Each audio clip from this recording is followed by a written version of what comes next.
Que a paz de Jesus, que o seu divino amor possa nos envolver, possa nos irmanar, e que nessa noite abençoada, em que nos encontramos nesta casa de oração, possamos falar um pouco sobre a mensagem do Cristo, sobre a vida imperecível, a vida que não se desintegra, que não se desfaz com a morte física. No livro O Mundo de Sofia, que é um romance da história da filosofia, nós encontramos à página 250 algumas informações bastante interessantes sobre Deus. No século XIX, materialistas alemães afirmavam que os pensamentos estavam para o cérebro, assim como a urina para os rins e a bilis para o fígado. No entanto, a urina e a bilis são concretas, são materiais, enquanto os pensamentos não podemos detectá-los através de aparelhos. E nesse mesmo livro, nessa página, vem o diálogo entre um astronauta e um neurologista. O astronauta era ateu, não acreditava em Deus.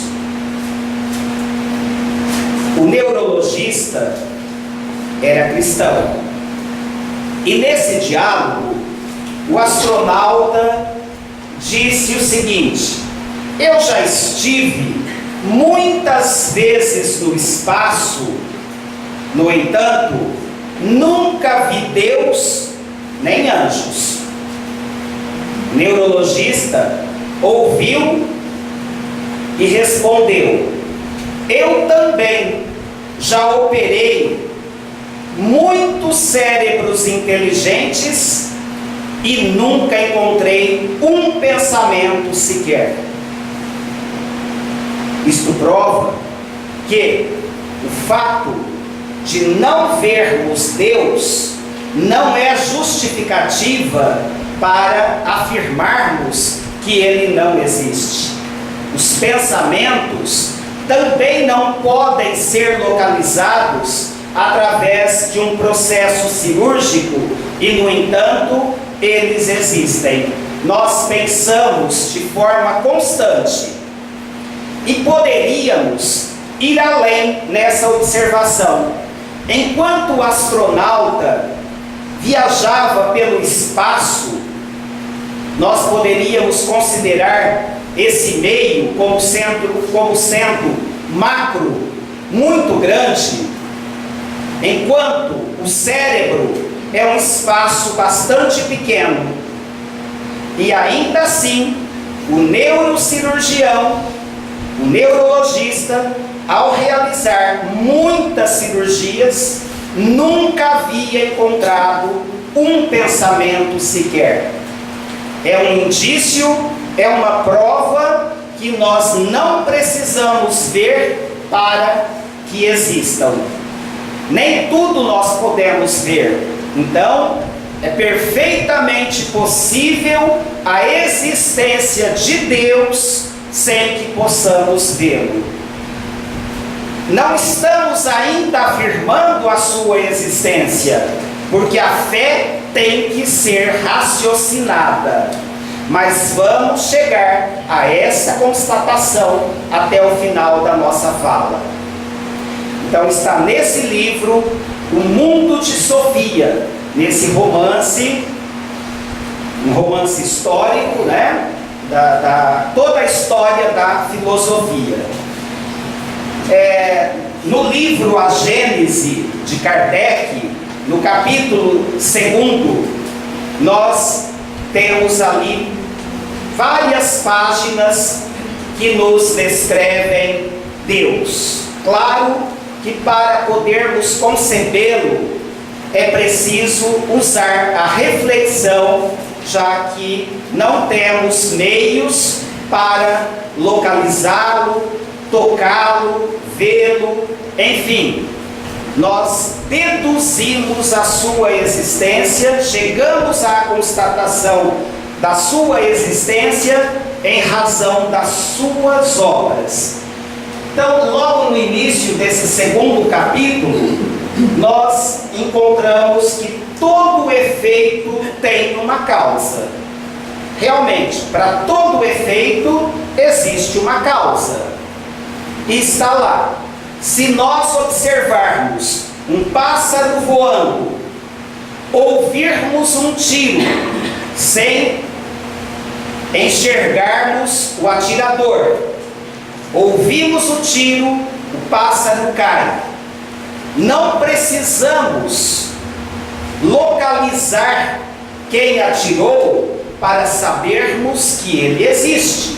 Há um hábil atirador que conseguiu atingir o alvo, mesmo com o pássaro voando. É uma prova de que a causa existe, embora não a tenhamos visto. Pássaro caiu, ouvimos o tiro, sabemos que há um atirador, não precisamos vê-lo. Se nós recorrermos à história antiga, ou melhor, aos tempos pré-históricos, muito antes de Cristo, 10.000, 15.000 anos antes de Cristo, quando os homens viviam nas cavernas, podemos também perceber, através das escavações, através dos estudos, que esses homens tinham uma inteligência, embora ainda rudimentar. Encontrando ossos, sabemos que eles existiram. E se não encontrássemos os ossos, a carcaça humana, mas localizássemos peças, objetos que foram por eles usados, como pedaços de vasos, armas muito simples, feitas de pedra, pedra lascada ou pedra já polida, e outros objetos bastante simples, nós chegaríamos à constatação de que homens muito humildes, muito simples, viveram em épocas remotas, sem precisarmos ter o contato com esses seres que já não estão entre nós, ou possivelmente estarão reencarnados em outros corpos. Se ao invés dessas escavações, desses objetos pré-históricos, hoje nós observássemos uma obra-prima ou uma máquina muito sofisticada, um quadro maravilhoso, uma pintura incrível, nós com certeza teríamos que admitir a existência de uma inteligência incomum, uma inteligência brilhante, que poderia realizar aquela obra. Não seria uma inteligência vulgar, não seria um idiota, mas alguém com uma bagagem bastante grande de cultura, de conhecimento para realizar aquela tarefa. Não precisamos conhecer o autor para sabermos que ele existe. Uma exposição, quadros maravilhosos, nós logo procuramos o nome, quem fez, e sabemos que existe um autor. Assim, em relação a tudo o que é humano. Sabemos da presença do homem através das suas obras. E aí, a Gênese, e também no livro dos Espíritos, nas primeiras questões, vamos encontrar provas da existência de Deus. Tudo o que não é obra humana deve ser de uma inteligência maior, de uma inteligência suprema. Então, se observarmos a natureza, o ser humano, os astros, tudo o que nos envolve, tudo o que vemos e muito mais o que não vemos, porque o universo é infinito, é ilimitado. Qual cientista humano poderia conceber e realizar essa obra grandiosa? E aí nós constatamos, há uma inteligência maior, há uma causa acima do ser humano, que cria, que criou e que continua criando, continua em sua tarefa grandiosa, que é a da criação universal. É esse ser superior, essa causa primeira de tudo que existe. E aqueles que não admitem a existência de Deus afirmam o seguinte: tudo é obra da natureza. Os corpos se atraem por afinidades. Os elementos que estão aí em nosso meio vão se agrupando, vão se agregando ou se desagregando de acordo com essas leis das afinidades. Isso é verdade. A ciência está aí comprovando essas e muitas outras leis. Porém, nós perguntamos: quem teria criado todas essas leis, todas essas forças que unem os elementos, que desagregam a lei da atração, a lei da gravidade, os astros realizando os seus trajetos, cada qual percorrendo a sua órbita, tendo uma coerência, uma lógica, um cálculo matemático que desafia qualquer inteligência humana. Aí está a prova da existência de Deus. Na realidade, todo aquele que nega tem em si ainda o germe do egoísmo, do orgulho, da vaidade. Não quer admitir algo além da sua própria capacidade. É arrogância. Nós somos criaturas. Deus é o Criador. Ele é o Pai, soberanamente justo, bom, que governa através das suas leis tudo o que Ele criou. Tudo. Nada é obra do acaso. Nada. O acaso não poderia criar coisa alguma. O acaso não existe. E aí, sim, é que nós chegamos à questão do livro dos Espíritos. Primeira questão: que é Deus e não quem é Deus? Por quê? Que é Deus e não quem é Deus? Quando fazemos a pergunta quem para uma obra de arte, nós sabemos que foi um ser humano. Quem? Um ser humano. Deus é a inteligência suprema. Deus não é matéria. Deus não é um ser humano. Não sendo matéria, sendo inteligência, Ele é o Criador, é a inteligência que cria, causa primeira de todas as coisas, causa primeira. Por que primeira ou primária? Porque tudo se origina das mãos de Deus. Bom, das mãos de Deus, vocês poderiam perguntar, mas ele não é ser humano. Verdade, não é ser humano. E está lá, na Gênesis, no livro dos Espíritos, que nós usamos determinadas expressões como o olhar de Deus, as mãos de Deus, porque nos faltam elementos para definirmos com conhecimento profundo de causa o que é Deus. Então nós usamos as mãos de Deus, o olhar de Deus, embora saibamos que são apenas metáforas, uma linguagem que não corresponde à realidade. Deus é apenas uma inteligência, mas é a inteligência máxima.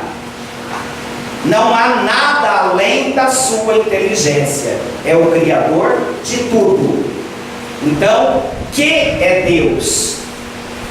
Porque não se trata de nenhum ser humano. Mas ele tem muitos atributos, qualidades. Quais seriam esses atributos que os Espíritos nos trazem como características de Deus? Algumas das suas características. Ele é a suprema e soberana inteligência. Isso nós já comentamos. Eterno. Eterno significa não ter princípio e não ter fim. É por isso que devemos sempre dizer que o Espírito é imortal. Imortal, porque ele tem um começo, ele tem um princípio, ele foi criado por Deus, ele é imortal, eterno é Deus, porque Deus não teve começo, não teve princípio e não terá fim.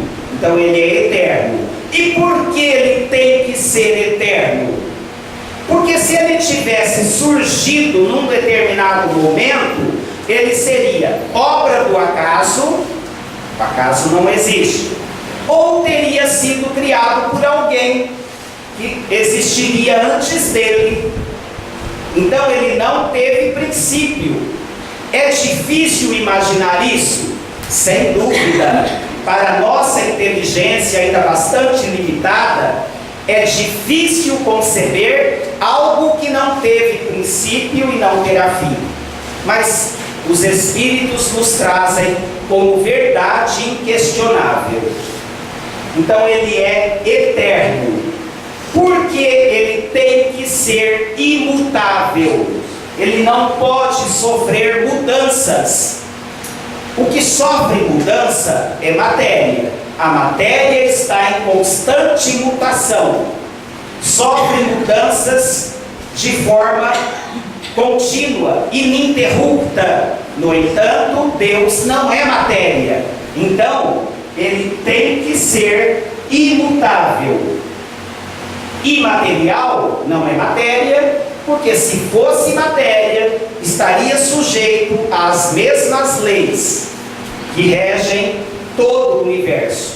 Lei de atração, de repulsão, as afinidades dos elementos químicos e por aí afora. Mas ele é imaterial. E por que ele tem que ser todo poderoso? Porque se ele não tivesse todo o poder, deveria existir alguém com um poder maior, e este sim seria Deus, e criaria outras coisas que Deus não poderia criar. E Deus deixaria de ser Deus, né?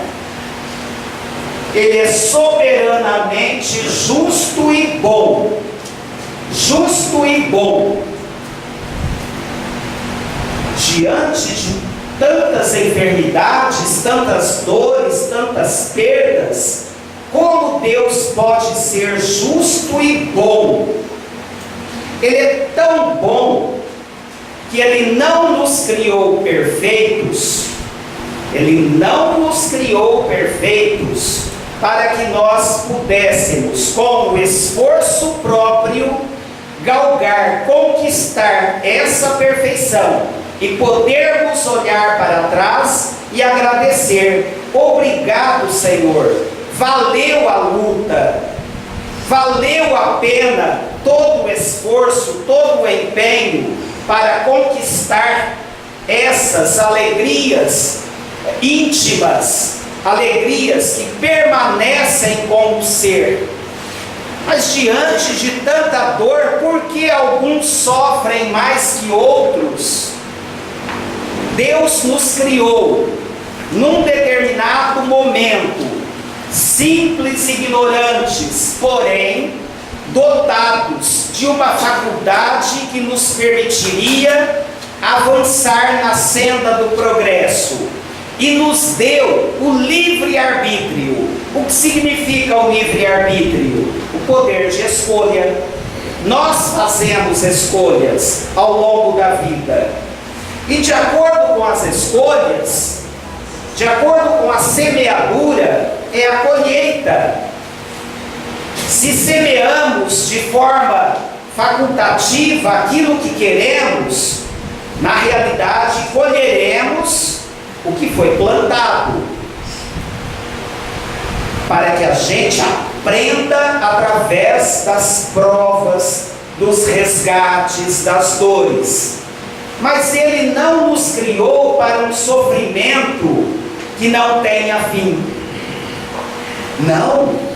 Então não existe um inferno tal qual nós concebíamos em outros tempos. Não.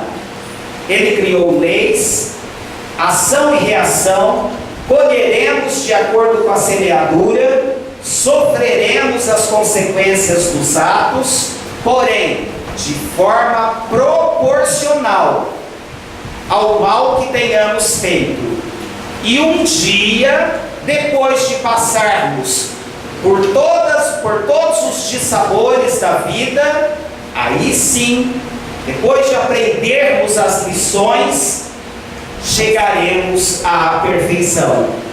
Muitas reencarnações, muitas, sucessivas, para que a gente aprenda todas as lições, tudo aquilo que o espírito humano pode conceber, pode aprender ao longo dessa trajetória.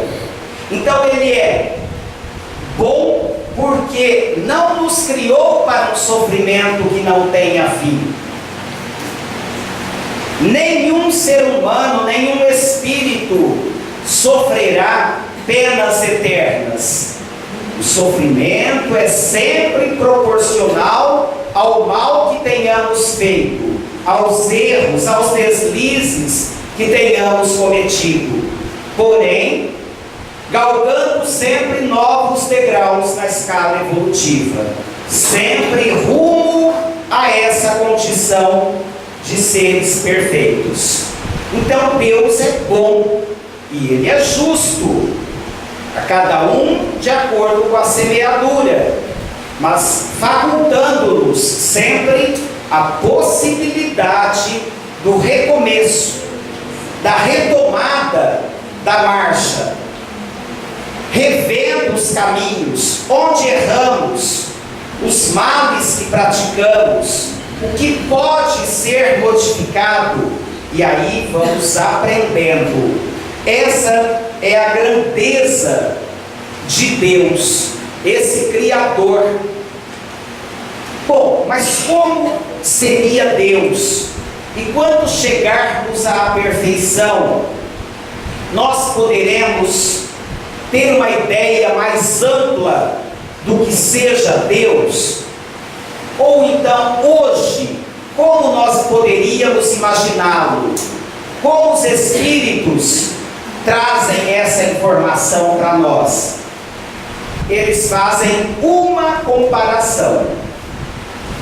Imaginemos um fluido bastante sutil, bastante leve. Imaginemos que esse fluido esteja penetrando todos os corpos no universo. Esse fluido imponderável para a nossa ciência e até talvez para a ciência espiritual em planos não muito elevados. Imaginemos esse fluido penetrando todos os corpos humanos, os corpos inertes, planeta Terra, outros planetas, outros mundos, outras galáxias, tudo sendo penetrado por esse fluido. Bom, imaginemos que esse fluido tenha inteligência. Essa inteligência estaria em nós mesmos, penetrando tudo o que existe. Bom, mas aí Deus seria matéria? Não. Esse fluido seria o veículo do pensamento divino. Apenas o veículo. E dizem os Espíritos, é apenas termos de comparação. Está na Gênese de Kardec, no capítulo 2. É apenas comparação, porque Deus não é matéria. Deus não é matéria, mas é inteligência. E essa inteligência está em todos os corpos, animados e inanimados. Por isso que Ele tudo sabe, tudo vê, vê, embora não tenha olhos, né? São termos que nos faltam para podermos compreender Deus em plenitude. Está lá na Gênese. Falta-nos o sentido para compreendermos Deus. Nós temos 5, não é? 5 sentidos, e a ciência provavelmente vai admitir um 6º, que é a intuição. Porque ela caminha para esse processo divino de descoberta. Então, muitos estudiosos já falam desse 6º sentido, que é a via intuitiva, que é espiritual. Então, nós temos 5: audição, visão, tato, paladar, olfato, né? Esses 5 aceitos pela ciência, mas já se cogita desse 6º sentido. E que se comenta muito, né? O 6º sentido, a via intuitiva. Se Deus está em nós, se Deus está em todos os seres, em tudo que existe, quando fazemos uma oração, esse fluido divino, ele vibra, e tudo chega. E é por isso que, através do pensamento positivo, nós criamos saúde. Pensamento positivo, bons sentimentos promovem saúde. Pensamento negativo, nós nos afastamos de Deus, promovemos a enfermidade. E a ciência, igualmente, nesses últimos anos, já fala muito nas doenças psicossomáticas. Termo que foi usado por Kardec no século XIX. E que a ciência está usando hoje. Doenças psicossomáticas. O que são essas doenças? Causadas pelo nosso psiquismo, pela mente invigilante, oficina do diabo, dos espíritos inferiores. E aí, a enfermidade. Há poucos dias, assistindo a uma palestra, uma dermatologista, ela disse o seguinte, que há 33 anos, ela se lembra perfeitamente quando o seu professor de fisiologia, lá no espaço da própria universidade, ele dizia assim: quando o paciente chega, é preciso virá-lo do avesso. Era um termo usado no sentido de descobrir se ele tinha alguma enfermidade. Fazer todos os exames e só depois, não descobrindo nada, fazer uma avaliação da sua forma de pensar, de agir, se ele poderia ter alguma enfermidade de origem emocional. E ela diz o seguinte: hoje, passados 33 anos, é exatamente o contrário. Primeiro se faz uma anamnese, se faz um levantamento, a história do paciente, porque nas suas emoções geralmente está a origem da sua enfermidade. E ela relata o seguinte caso: uma moça chega ao seu consultório com vitiligo, aquelas manchas brancas, né? E ela tinha essas manchas brancas na região dos seios e dos órgãos genitais. Só ali, calcinha e sutiã, só naquela região. E ela fica surpresa, nenhuma outra parte do corpo. E ela começa a fazer essa análise, as perguntas. E a moça diz que aquela enfermidade, aquele problema em sua pele havia surgido há 10 anos, quando, com 15 anos de idade, ela engravidou.